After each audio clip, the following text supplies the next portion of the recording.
Hi, welcome to Astrobabble. I'm Donna from Donna B Astrology. And I'm Lynda from Scullywag Astrology. Here we talk about and babble about astrology, and today's subject is going to be Pisces, the full moon in Pisces.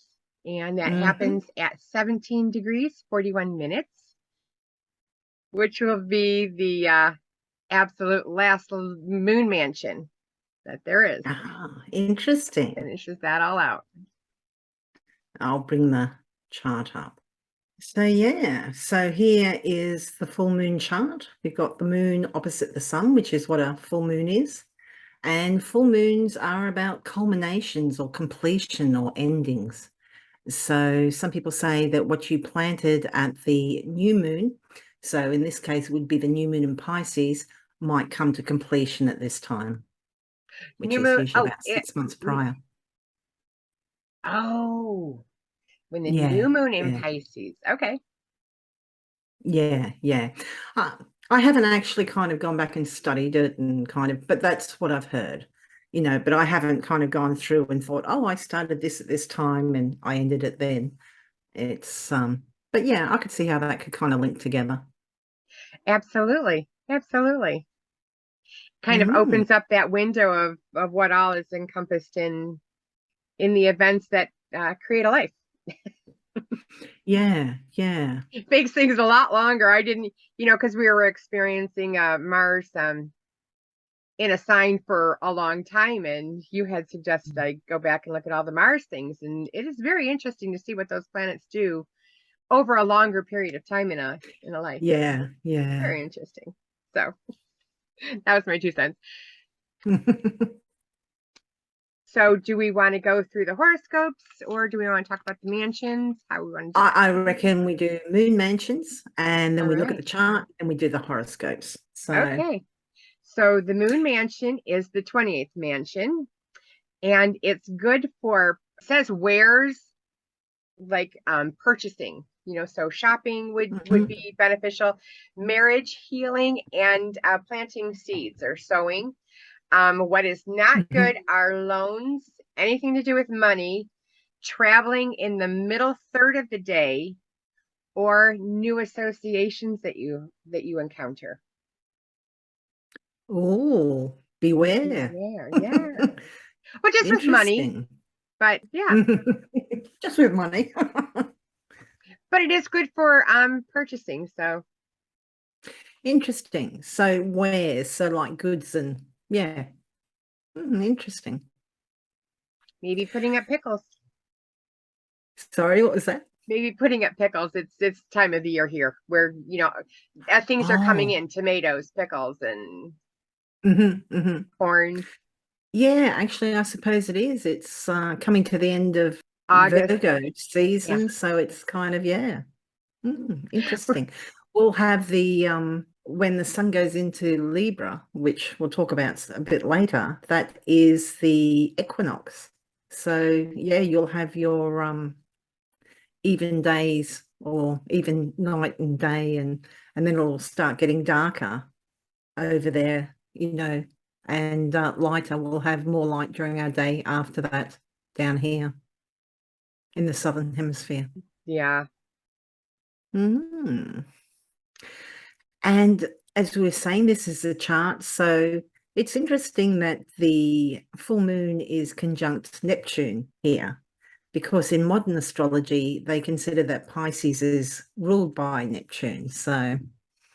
But in traditional astrology or Hellenistic astrology, we take Jupiter as the ruler of Pisces. So the ruler is actually in Aries, so it can't see it, so it can't help it, which is a little bit unfortunate. But, the other planets aren't kind of doing much to it. I Mm. mean, Mars has got a square to the moon, the full moon, but I mean, it's 6 degrees. I suppose that's, you know, it's close, but it's not super close or anything. No. Yeah. There's really no other aspect, close to it. Uranus is close to it, but if you remember, in Hellenistic astrology, which Lynda and I are, practice, they didn't even see Uranus. So it was, it's not even Mm. there as far as they were concerned. Yeah, yeah. Yeah, that's a point that Uranus. It's interesting though. That could sprinkle a little bit of a surprise in the air. Could be some surprise events. Neptune conjunct this full moon could be a little bit of delusion, or it could be magical. Because I mean, all the planets, they've got their good and their bad qualities. So Neptune can be magical, it can be romantic and idealistic, but it can also be deceptive and self-delusional, or just delusional. Yeah. Yeah. Definitely you can run into trouble if you aren't conscious of that and do activities that could create trouble. But on the other hand, if you are, wanting to reach into that etheric sky and do some meditation, that might help out a little bit. I'm just looking at Mercury too. It's very recently stationed there. It stations, I believe, on the 9th in the US. So, but it's stationed retrograde. Hasn't kind of really started moving backwards yet. I mean, it's stationed and it's getting ready to, but yeah, because you can see this little S here, that means it's stationed, it's stationary. Yeah. So, interesting. At that same time of the full moon, I would definitely be jotting things down, because that 8 degrees of Mercury, when it's stationing, it seems like it has a little bit more importance. Yeah. Especially at that 8 degrees, is it's it's actually trining the same spot that Mars will be retrograding to. Mars is going to be at 8 degrees of Gemini when it retrogrades to it. And Mercury's kind of trining that exact spot. So it just seems a little bit sensitive if you have those two Yeah. houses that are they're trining. So wherever they are in your chart, I would see where they are and see if you have any planets at 8 degrees, because it's going to be trining, all of the, those signs. So I would look to see if you have any planets there. Yeah, and it's interesting too because Jupiter, when it's stationed maybe a month or so ago, it was at 8 degrees of Aries, which is opposite where that Mercury is, and Jupiter is ruling this full moon. So could be very interesting. With so many planets stationing retrograde at 8 degrees, it's just, yeah, it's going to be interesting. Yeah, if something seems that it's screaming importance and say, hey, look at me, this is 8 degrees, like repeatedly. Yeah. So fun times. Should be interesting for sure. No, it should be. It should be great. Yeah. That North Node is still quite close to Uranus. It's only 4 degrees away, so kind of amping up that surprise element or shocking or innovative. So yeah, it'll be interesting. Well, shall we do the horoscopes? That sounds like a great idea. The new moon I will be in Pisces. That'll happen in your first house if you're a Pisces rising. And Lynda and I have done a video, a short video on why it's important to read your ascendant. And if you don't know why, I would go back to that video, because we're going to go on, if you're an ascendant rising, if that's your Pisces, then this is going to happen in your first house. If you are finishing up a project to do with yourself, because the first house has to do with your personal self, either your looks, or could be your stature, it could be those kinds of things that have to do with just yourself, whether it's finishing off a project, because this is the full moon, so we're finishing off things. Yeah. Yes. All about you, the first house. Mm-hmm. And if you are an Aquarius ascendant, this full moon is happening in your second house. And the second house is your income, your finances, and your resources. So there could be some sort of culmination happening with regard to these topics. So it could be it's bonus time at work, or, maybe, you get lucky, maybe you win some money like lotto or something, and it's your personal income. Or it could be, well, yeah, that would be pretty much a high point, wouldn't it? Yeah, or maybe you've been saving up for something that's, quite costly, but it's going to be helpful to you, or you just want it, and now's the time that you were able to purchase it. That sounds exciting. And if you're a Capricorn, this is going to happen in your third house. And the third house has to do with your community. It has to do with cousins, aunts, your extended family, and coming together. Something might be happening, with those people or your community.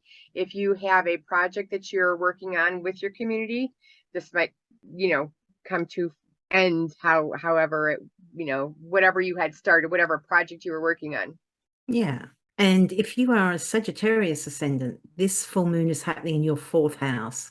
So the fourth house is the house of our parents. It's our house or our living situation and real estate matters. So it might have nothing to do with you, could concern your parents. Maybe they're reaching some sort of high point or ending something at this time. Or it could be, you're moving out of home, or, signing something. Maybe you're selling a house, or, something to do with those types of topics. And if you're a Scorpio ascendant, this is going to be happening in your fifth house. And this is going to have to do, this is your creative house. So those things that you create, it could be artwork, it could be, if you're writing a song, if you're, so it's the things that you create. It can also be your children, but those kinds of things that are your hobbies. Mm-hmm. Well, children aren't really a hobby, but they do fall into that category. Yeah. Of things. Well, there's something that's created from your body. Yeah. Yep. Well, usually. From fun. Well, yes. And yeah, and romance is also in that house too. So that's always nice. And if you are a Libra ascendant, this is happening in your sixth house. So the sixth house is a little bit challenging. It does have to do with illness. It's also pets, those that work for us, or service to others. So this could be a high point. This could be people like police officers, nurses, doctors. They are considered kind of a sixth house profession in some ways, because they're of service to others. So, it could be somebody at a graduation ceremony, or it could be something to do with your pets. Maybe you've put them in a show and they've won a prize or something, or it could be hopefully maybe the end of some illness. Maybe you've been waiting on an operation and this is the time when it happens, or to see somebody regarding the illness. So, yeah. Or it could just be, somebody that's been working for you moves on. Those people who work in the veterinary offices, notice in hospitals, notice that seems to be a higher rate of animals misbehaving during a full moon. Animals misbehaving. Mm-hmm. Yeah, I've heard that with humans too. Yeah. They say if you ask a nurse or a doctor, and having worked retail, yeah, if you get some interesting customers, it's kind of like, where is the moon? Yeah, it's crazy stuff. When it's crazy stuff, because if you get one, you get three. Yeah, about 4 days prior or 4 days after, you can notice it really with dogs. Or I did. Oh, okay. When I had a dog, yeah. I know some people, like I've got a good friend who has trouble sleeping round about the full moon, just in general. Yeah. The phenomena with the moon. You could spend months and probably years researching the moon. Anyway, if you are a Virgo rising or ascendant, this is going to be happening in your seventh house. And seventh house are the committed relationships with like one other person, whether it be a significant other or the personal one-on-one relationships you could have, like Lynda and I have, the one-on-one, or if you are trying to meet like a doctor or a lawyer or somebody that you would have a committed relationship with, this might be, the time that that's happening now that you've gotten the appointment. So I'll, culminate to bring Yeah. that to fruition. Yeah. And if you are a Leo ascendant, this full moon is happening in your 8th house. So this is the house of inheritance, loans, debts, basically other people's money. So it could be shared finances or resources. It could be loans. So maybe you've been applying for a loan and now it comes through at that time, or maybe you're going into business with someone and you're, signing the documents, or it could even be like a divorce settlement. But, at this time, this is when the agreement is reached. Something similar to that. And if you are a Cancer rising, this is going to be happening in your 11th house. I'm sorry, 9th house. Reading it wrong. Sorry, Cancer, you don't get away with it that easy. Yeah, wouldn't The that be ninth nice? is still nice, though. Yeah, the 9th house is the philosophical house. This seems like it could lend itself to mysticism with that.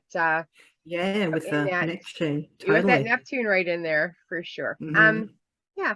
So it's philosophy. It could be legal court cases. It could be publishing as well. It had that the 11th, or why do I keep calling it the 11th house? It's the 9th house. Yeah, you're determined, aren't you? Yeah. Oh, you know why? I know why. The 11th house, that Pisces is. Yep. That's what's confusing me. Not confusing me, but trying to keep me over there. Anyways, but yeah, this would have to do with writing or legal stuff, philosophy, higher education, those kinds of things. So the 9th house is also esoteric subjects like astrology and tarot, and also you've got things like religion and beliefs, other cultures. So yeah, great call on the mysticism. And if you are Gemini ascendant, this full moon is happening in your 10th house of career and public reputation. So there could be high points or endings or culminations to do with your career. It could be that you're leaving a job, or it could be that your boss is leaving, because it's also authorities, particularly in, say, the workplace. It could be something else completely personal too, because while it's often called the house of career, it's also public reputation, or as Donna likes to say, what you're known for. So I quite often see this with, people getting married, or, for whatever reason, you're more visible because it's a very visible house. But yeah, you're usually, hopefully, being honored or rewarded or appreciated. But sometimes, because it's also the house of infamy, if you've been misbehaving, this might be the time when you're called out. So me and my Capricorn dourness. Lots of fun. And if you are a Taurus, I can be. Believe me, I'm a Venus and Taurus. I can be.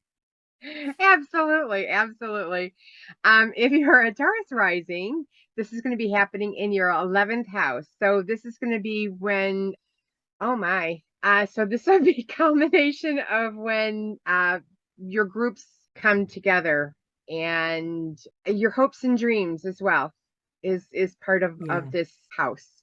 Yeah. Really nice house. It is. For a Neptune in there. Yeah.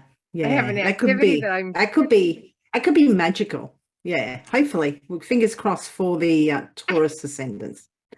Oh, and of course, Donna's a Taurus ascendant. I've got them crossed for you, Donna. Thank you, because I have big plans for that weekend. I'm gonna see if my internet works at my new place. So it'll be Oh, very interesting. nice. Yeah. Very good. And if you are an Aries ascendant, this full moon is happening in your 12th house. So the 12th house is another challenging house. It tends to be about places of confinement, which can be places like prisons or hospitals. It's also our undoing. So this could be self-defeating habits, addictions, but it's also rest and retreat. It's kind of withdrawing from the world. So matters to do with those topics might be coming to some sort of ending or a high point or some sort of culmination at this time. Or taking time to go away and work on something that, that you want to be by yourself, like writing or doing those things that are just inter, you know, Mm, mm. Yeah, probably be a good time for maybe a retreat or, some people like that. yeah. Kind of can't imagine it, but there you go. But yeah, interesting, interesting. And do you have a stone for us, Donna? I do. And this is out of everything, this is my favorite stone. Um, Oh, wow. That's a yeah, tall order. it is a tall order. It is a huge stone. Oh, wow. Well, I'll show you so you're not. This is called Celestite. Uh-huh. Um, and this stone has it comes in Oh, it wow. really grows in a geode. Well, that's what this is. It resonates with the air uh Hmm. element. It works on the sixth, the seventh chakra, the eighth, and the 14th. So on and up, on and up and up, on up and above. It these are little pieces of it. I don't know if you can actually. They're quite, yeah, just over a little bit. They're Yeah, very pale there, aren't they? they are very pale. They go from white, clear, to brown, yellow, orange, even reddish brown. Um, Oh, they wow. have a prismatic and tabular growth system. They have a Mohs hardness of 3 to a 5.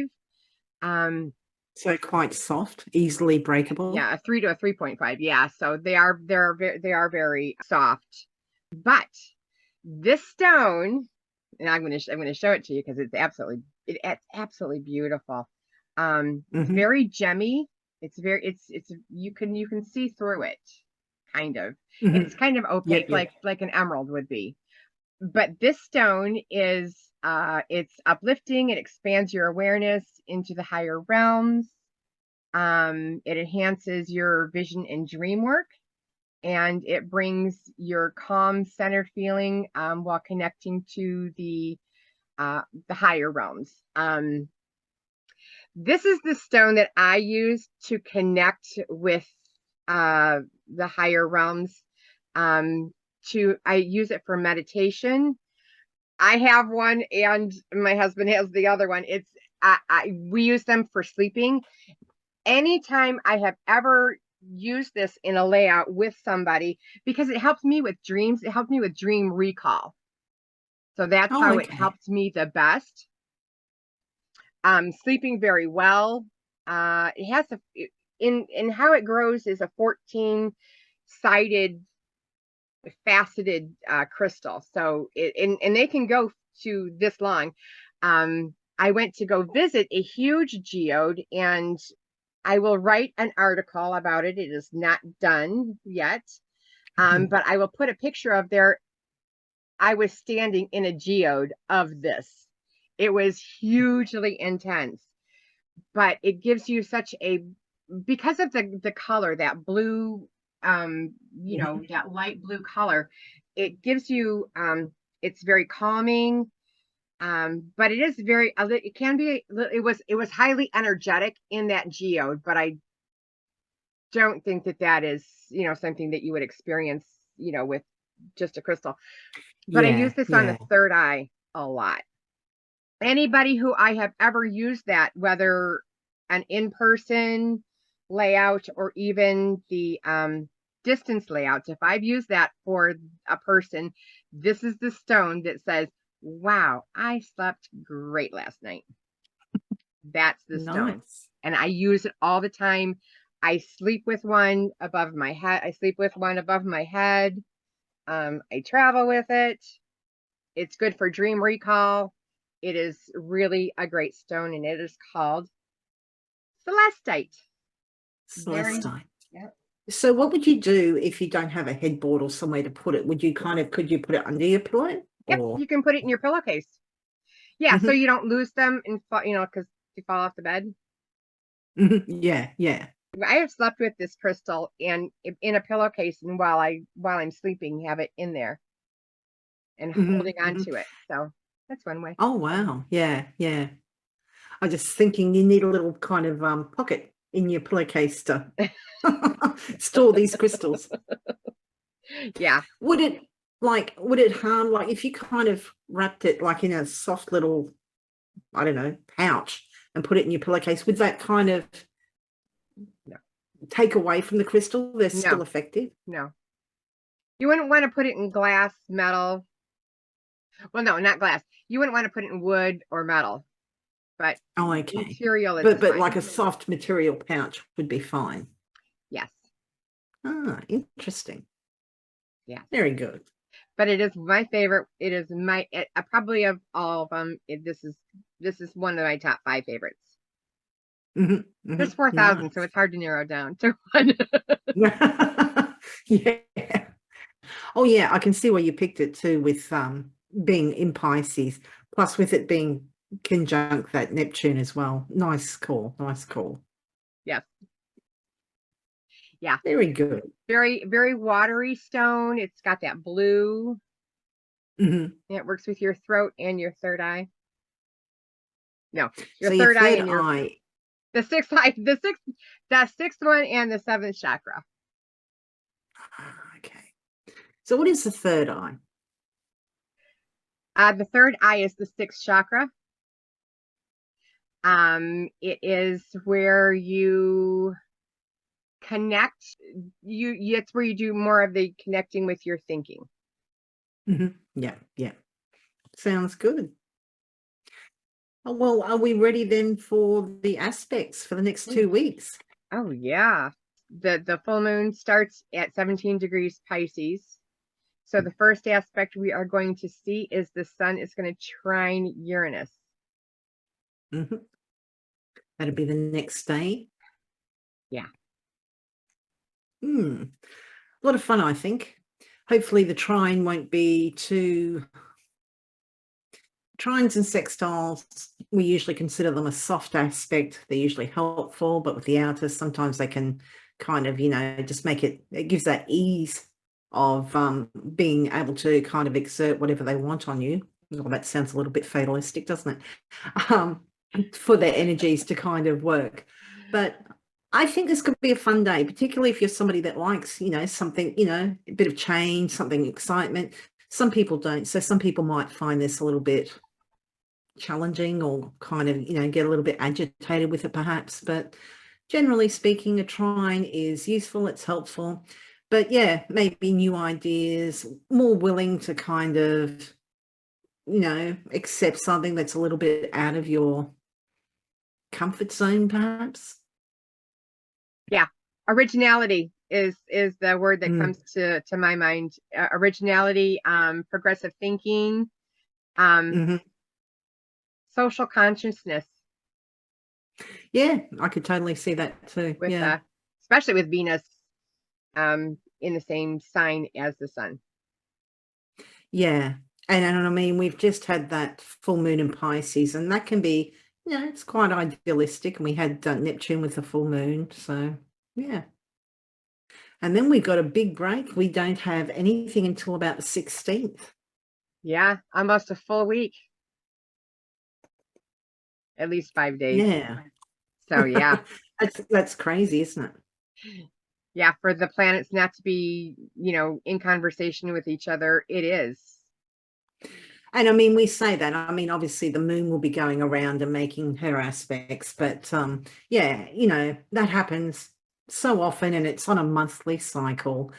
So it's when we do this, I mean, we'd be here forever if we did the moon aspects, but so we're just looking at the other planets and how they interact. I write about the moon aspects every week. Oh, There's a lot of them, and you can tell when the there busier days is. are as opposed to the not so busier days just by Mm. that moon. So yeah, but when the planets have I think a louder voice than the moon aspecting the planets.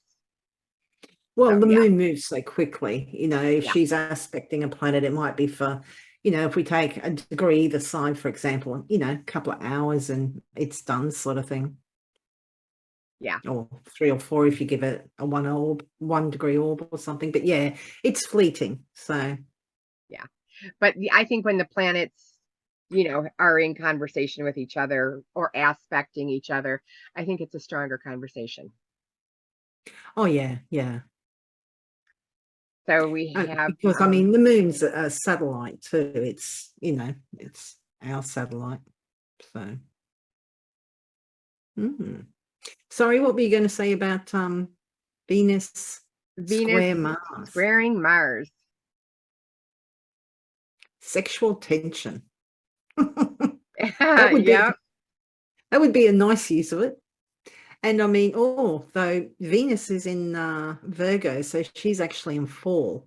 she is. She's not really comfortable there. She can be a little bit nitpicky. So maybe Mars and Gemini is going to get a little bit sick of that. So You know, Mars is going to have a lot of impatience with it sitting in Gemini. mhm. Yeah, and he's in a superior position because he's earlier in zodiacal order.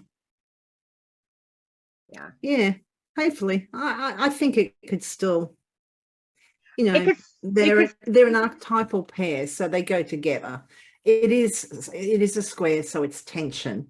So and they are two signs associated with sex and love and all that sort of stuff, affections. So yeah, you look at that, you can think, oh yes, sexual tension. But yeah, it could also be to do with values or to do with beauty or art or other things. So yeah. we're striving to keep people together. Yeah, yeah. Well, Venus is women. Yeah, Yeah. Venus is in terribly good position. No. So Mars is going to have the upper hand here. He's in a better position. Mind you, looking at the essential dignities, Venus has, oh, she's in a triplicity and her face. So she's actually got 5 points. She's actually got more points than him, but he's in a superior position. Still should be Mhm. it time to be cautious with relationships, I would think. Mm. Yeah, that tension might not be so much sexual as just tension. Could be. Mm. Sun opposite Neptune. And that aspect can present weakness. It can present sensitivity. Might be a little bit more sensitive to what people say.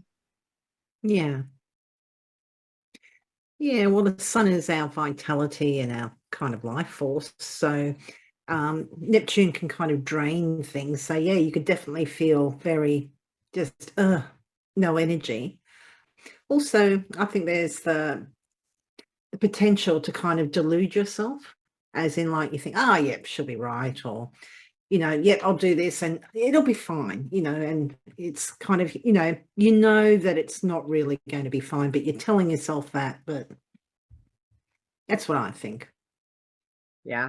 So, Yeah, it's very receptive.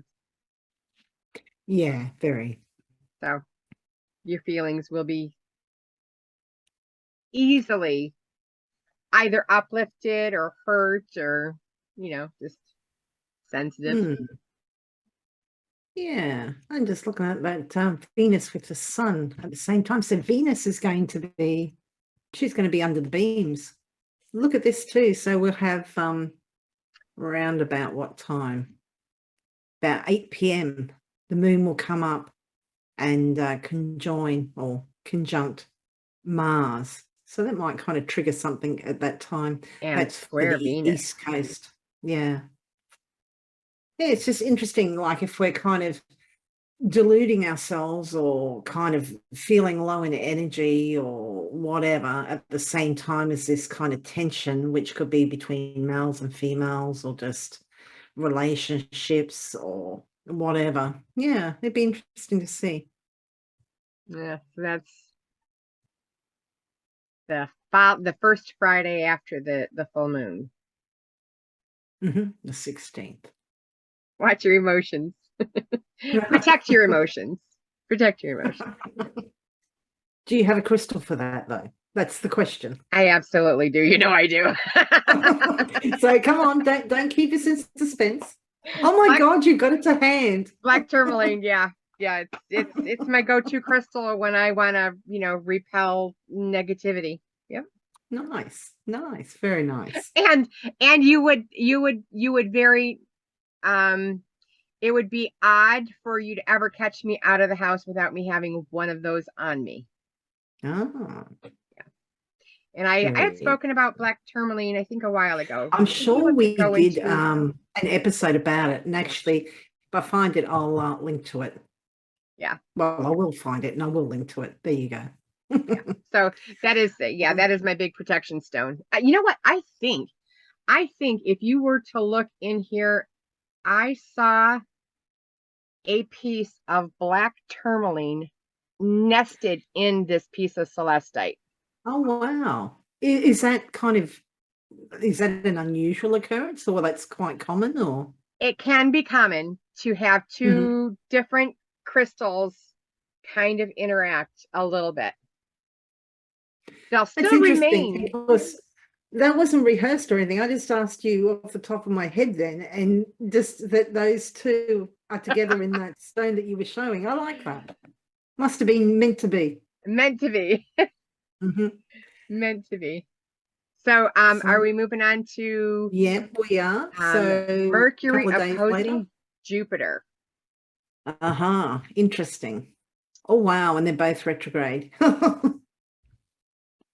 Yeah, that's going to be fun. So we have no idea what's going to happen. No, with retrograde, the planets that we normally like Mercury is in charge of commerce and communication, and because it's retrograde, it's not going to be acting the way it normally does. So it'll be more of a trickster. And Jupiter is in charge of, the worldly view and expanding. And it's in retrograde, so it's not going to be acting the way it normally does either. So whatever would be not what you are thinking is going to happen is going to happen. So those things that could be a little bit on the trickster side, as well as maybe being a little bit more narrow-mindedness. Interesting. Or with Jupiter, it could be, being a little bit high-handed and a little bit, what's the word?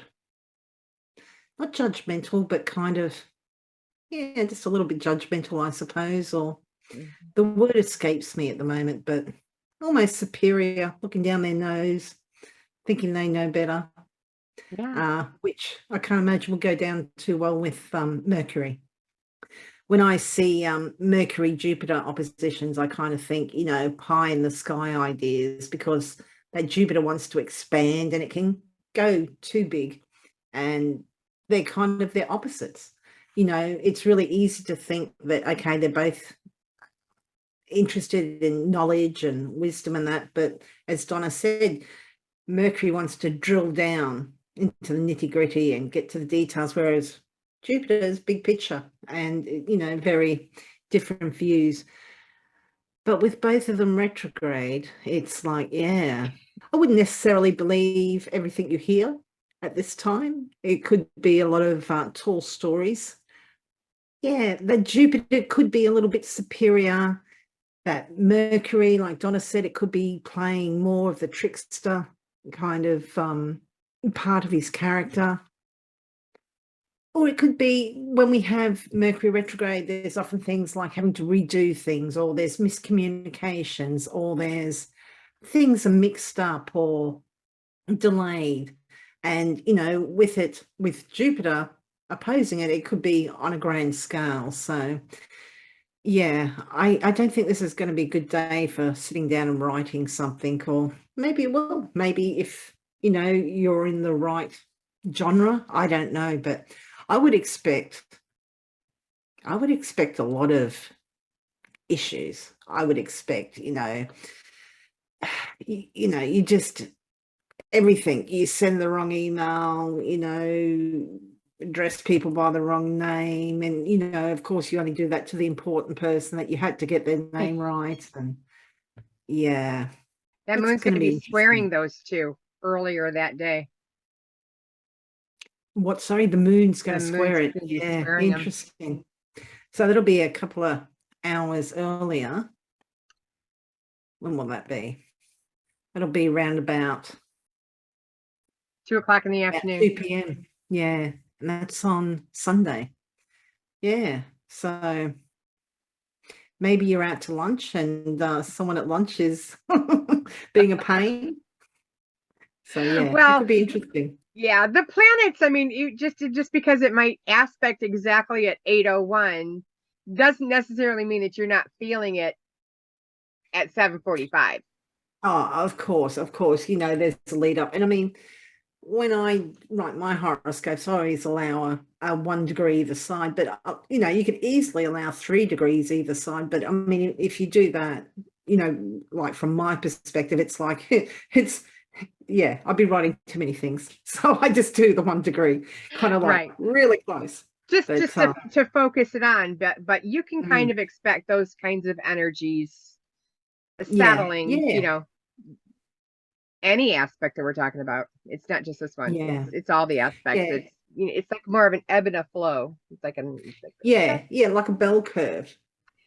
Yeah, it's not just it's peak and then flow away. Yeah, exactly. So yeah, we have some time. It's going to be that day where it could be a little bit trickster for you. yeah, yeah.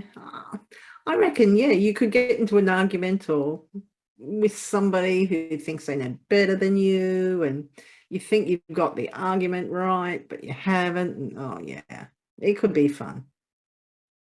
It could be. Reminds me of this song, The King of Anything by Sarah Bareilles, I think. And it's basically, who are you to tell me anything, really? So, Yeah, that might be the energy of the day. yeah, could be a bit feisty.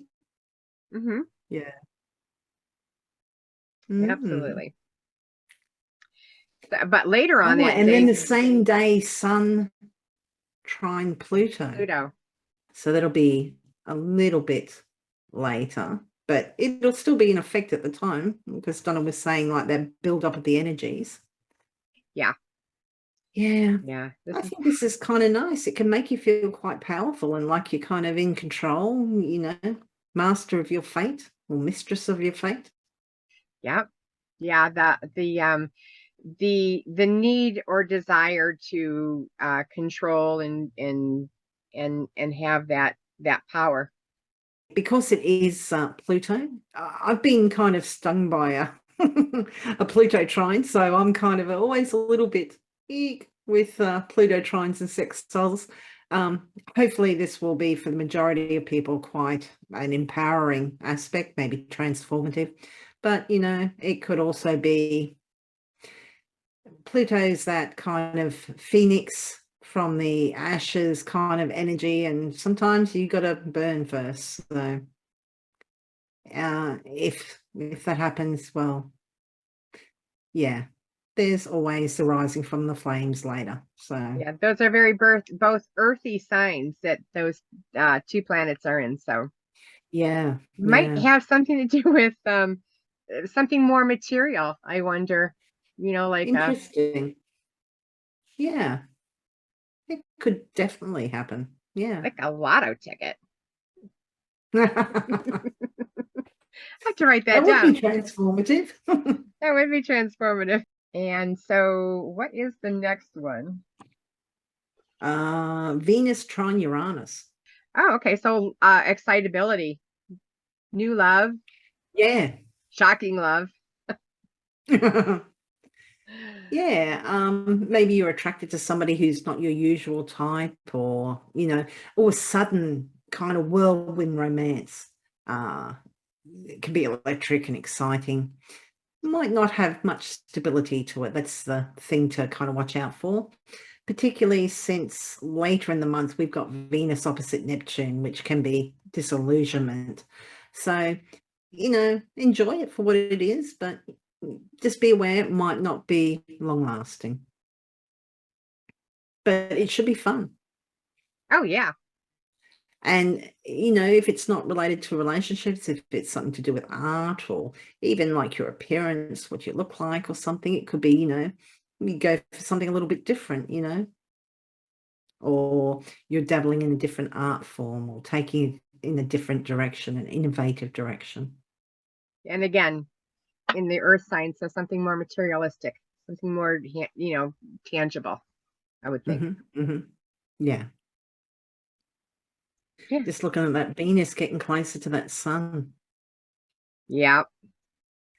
And then she'll be going towards a superior conjunction. So yes, that's it will really be good. It'll be the start of a whole new cycle. Yeah, but that must be after the new moon in Libra, though, because we don't. Yeah, I think it's the so. Mercury. It's the Mercury conjunction we've got coming up later for this video, but she can't be far away from. It must be in our next video. We'll be doing the superior conjunction for Venus. So interesting. Yes. So then we're going to do the sun into Libra. Right. So the sun in Libra, it marks the season when the seasons change. And when we did the Aries ingress video, some of those charts only lasted until the Libra ingress, or the sun moving into Libra. This would be when that is. So for those countries that their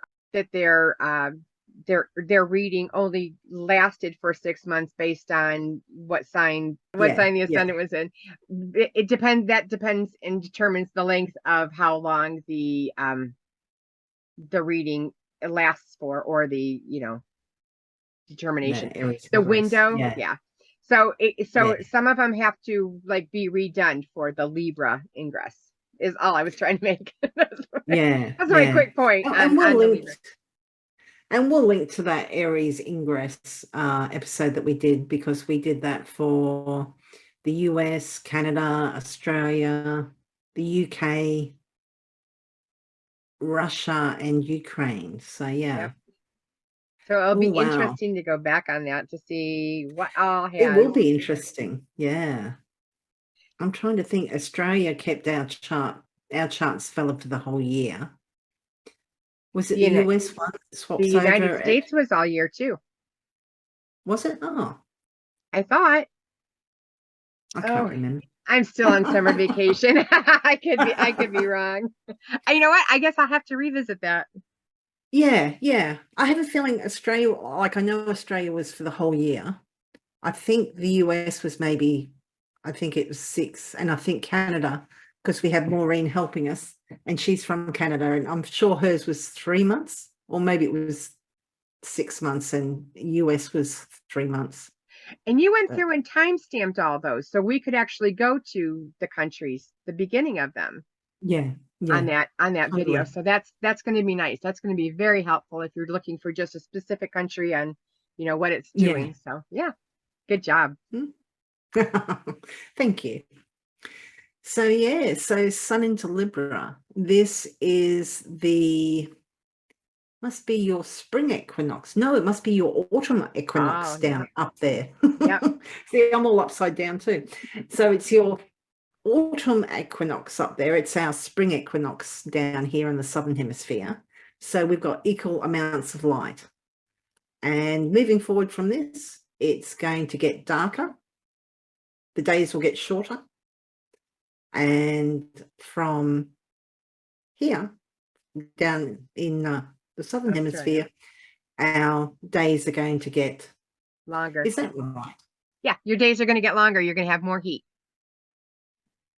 Yes. Okay. Yeah. And then at the solstices, it will get to the extreme longest day or shortest day. Yeah, that's right. Yeah. Yes, but yes, it will be our first day of spring. Well, actually, we do spring from the 1st of September, so. You do spring all year long.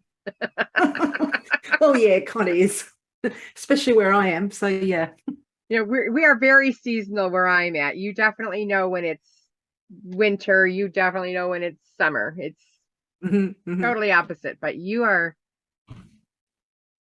Yeah, we're subtropical here where I am. We're on the even keel. Yeah, doesn't fluctuate as much. But yeah, so Sun into Libra, it's a cardinal air sign. So it's likes to initiate. That's cardinal. Cardinal signs like to start things. They're eager. It's an air sign, so it's quite intellectual, likes to talk, socialize. It's ruled by Venus. So it's a nice sign. I like Venus. Yeah. Wherever Libra is in your chart, because the sun's going to be in Libra for about a month, it'll kind of, the sun will be shining a new light on that area of your chart. And yeah, so there'll be a focus there. And you're also, as you can see here briefly, going to have Mercury here as well. So Mercury's been in Libra for a little while, but it's going to retrograde back into Virgo very soon. Yeah. But right yes, after it does but that. before it does that, before it does that, now what, I haven't got the time, but they're going to have their inferior conjunction of the Sun and Mercury. So if we go back a couple of days, you can see that Mercury's retrograde here. The Sun is actually catching up to it and is going to overtake it. Well, it'll join it first and then it will overtake it, because Mercury is moving slow, because at the moment it's, it's quite newly retrograde. I think it was on the 9th of September it started retrograding. So it's been retrograding for a little while. This is about halfway through the retrograde cycle. And yeah, we did a video about Mercury retrograde, which went into a lot of detail about the retrograde shadow period and all what you can expect depending on what house it's in. And we'll link to that as well. Yeah, this particular shadow period started the 20th, I think. Yeah. Was it? Yeah, 20th of August it started, and it'll go to about the 16th of October. So yeah. So even though Mercury's only retrograde for about 3 weeks, with the retrograde shadow period, it kind of extends to about maybe 6 weeks or something. So yeah. All that ground that it had covered and going back and forth. Yeah, yeah. But I mean, Mercury, it retrogrades about 3 times a year. So this is happening quite often. So when Mercury retrogrades, yes, we get like snafus, we get problems like, breakdowns of cars, electronics, or, messages lost or mishandled, or there's miscommunications. But, this is kind of like, it's not huge stuff. Whereas like when Mars is retrograde, Mars only retrogrades every 2 years. So it's like, and and Mars is he's a more aggressive planet, and he wants to go forward, and he's being, forced to kind of backtrack. He's not happy about that. Or Venus, I think she retrogrades every 18 months. So, that is to do with that. And then you have the outer planets, which are retrograde more or less every year for about half a year. Yes. So, but we're also going to have the cazimi. Yes. When the Mm, planet gets right on top of the sun. yeah. So in medieval astrology, they say within 16 minutes.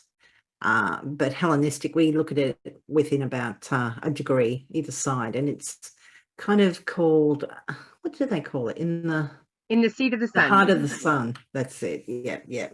Or in the chariot. Mm-hmm.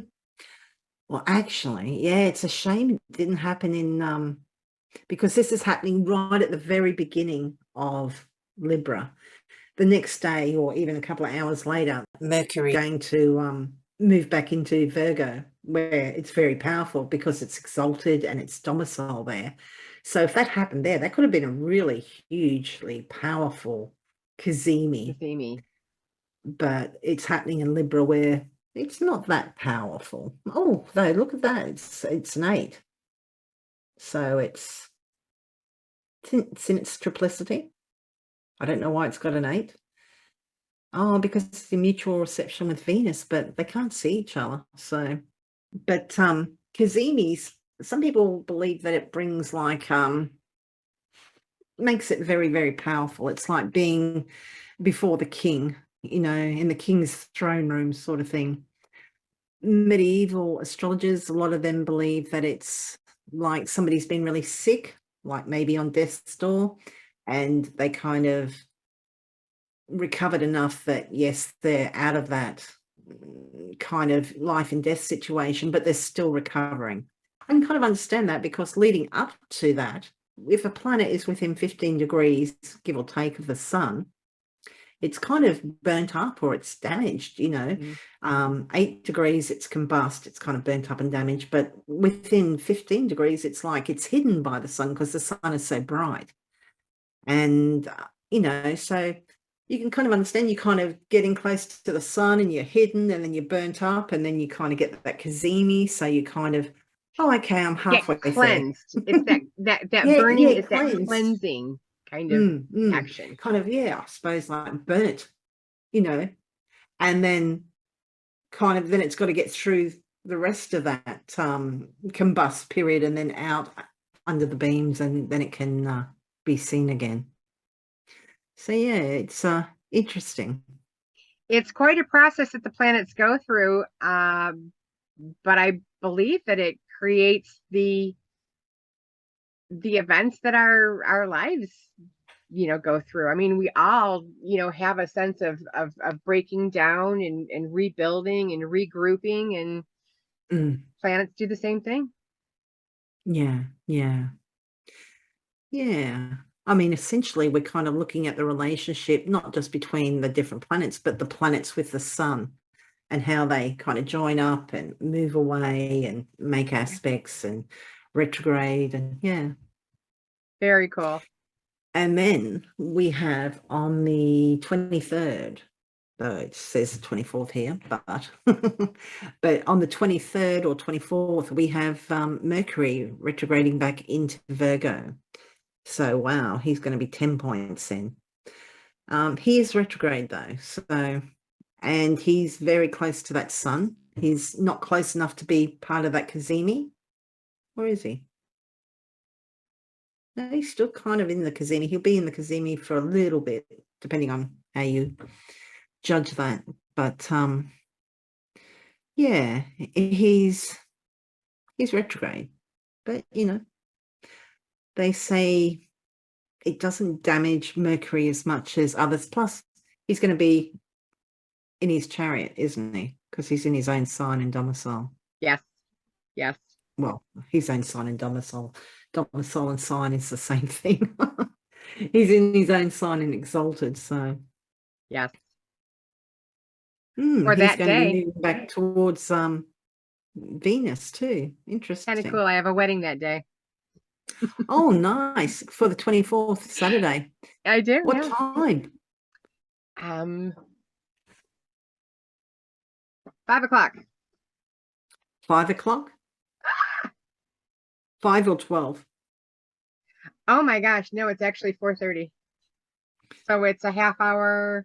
No, we're a while from that. but still.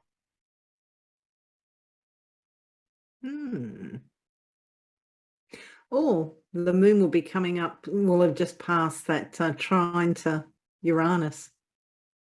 Maybe there'll be a surprise. Maybe. I'm thinking, like, you know how some of those brides and grooms like to have, you know, people dance down the aisle, their attendants or something like that. Maybe there'll be something like that, or who knows. But with Mercury retrograde, I'd be worried about somebody turning up late. Hopefully not. Hopefully Not. hopefully it'll go on just perfectly. Yeah. I'm sure it will. I'm sure it will. Yeah, so we're going to have the Venus opposition Neptune happening at the same time. So it should be very romantic. Mm-hmm. Yeah, Very Venus, nice. Neptune, very ethereal, kind of chill. Nice. Yeah. And then we've got the new moon right in Libra for on the following day. So those are the aspects that we have. Yeah. Well, do we want to talk a little bit about this Venus opposition Neptune? Sure. Oh, did we miss that on the 24th? Yeah. Yeah. Yeah. Yeah. Venus So opposite Neptune. yeah, the day before the wedding. But Illusion, high ideas. yeah. Yeah. Can be very, you know, idealized, kind of rose-colored glasses. So yeah, which, I mean, you know, you kind of should be a little bit starry-eyed when you're getting married, I think. Yeah. Yeah. Mysticism as well speaks from with this aspect. Sorry, what was that? Mysticism speaks as well from with this aspect. Yes, true. Yeah. Could be really interesting for art as well. Yeah. Hmm. Ooh, with the Saturn and the Uranus squaring at the time. Very cool. Yeah. Very solid. Well, it could be solid, could be differently solid. Yeah. It could be kind of I'm thinking that Saturn is kind of really solid, reliable, dependable, but that Uranus is a little bit kind of shake the ground under your feet sort of thing, but that can keep things exciting. So Yeah. Yeah. Oh, and that's exactly at 4:30. That's exactly when the wedding starts. Oh, yeah, but this is the day before. Oh, yeah, that's right. Okay. Yeah, because I put that time in for the wedding to have a look at it. Oh. But yeah, for some people this could be a little bit of disillusionment. This is kind of, yeah, it's kind of wearing the rose-colored glasses though. Everything's kind of like, oh, you know, knight in shining armor. You know, just remember, Saturn, they have feet of clay. They're only human. So as long as you kind of can be a little bit wide-eyed and aware of that, I think you'll be fine. But yeah,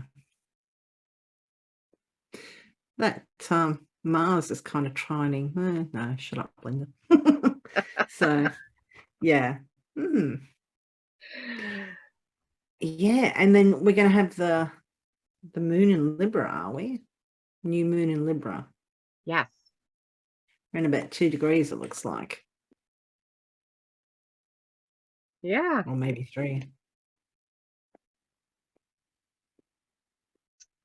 So those are the aspects that we have for this month or this fortnight. Yes, you like that word, don't you? I do. It's a really old word, and I don't ever get to use it in normal conversation. Yeah, we use it quite commonly down here just to mean a 2-week period. But yeah, it's always quite amusing when you use it around an American person or a North American person. They're like, what? Canadians know what we're talking about, but most people from the USA say, What? Yeah, what exactly is a fortnight? So I looked it up, and it's from one lunation to the next lunation, and usually that's about 2 weeks. So that's why Yeah, you guys use it as, a 2-week increment. yeah, yeah. If we say, yeah, I'll see you in a fortnight, doesn't matter what part of the lunar cycle you're in, we're just talking about 14 days. Yeah, which is, Mm. how the words change, even a little bit. Yeah, totally, totally. I'm just looking at this new moon in Libra is going to be opposite Jupiter, or very close to opposite Jupiter. So that Well, will be interesting.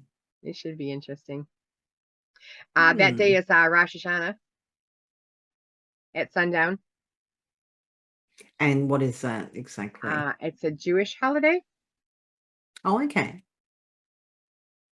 Interesting. Has that got something to do, like, is that synced to the new moon or? I believe all of their holidays are sync up with Yeah. the moons. Yeah, I knew like round about Easter or Passover was, yeah. Yeah. Interesting. Yeah. Yeah. Hmm. Well, there you go. And what have you been up to, Donna, and what do you offer? What services? Where can people find you? I offer natal readings and electional readings, as well as horary readings. And I also do layouts for to support healing. Mhm. I do them in person. I do them distance if it's too far to go anywhere. Yeah. And how can And where people can find you? people find, Oh, you can well, find me at Donna B Astrology, www.donnabastrology.com. And if you go onto the contact me, there's my email address. So you can get a hold of me through there, either through email or Facebook. I mean, I pretty much try to get on my computer at least once a day. yeah, yeah. And how can people get a hold of you, and what are you doing? I'm at Scullywag Astrology. That's astrology.scullywag.com. And I'm doing natal readings, I'm doing relationship readings, and I'm doing year ahead readings. So, yeah. Wonderful. Wonderful. Hmm. So thank you for listening, and please leave us a comment or let us know how you've found some of these transits going. And yeah, please consider liking, subscribing, or sharing it. Just helps us get it, out there. And yeah. Yeah. Thank you very much. Thank you. Bye. Bye-bye.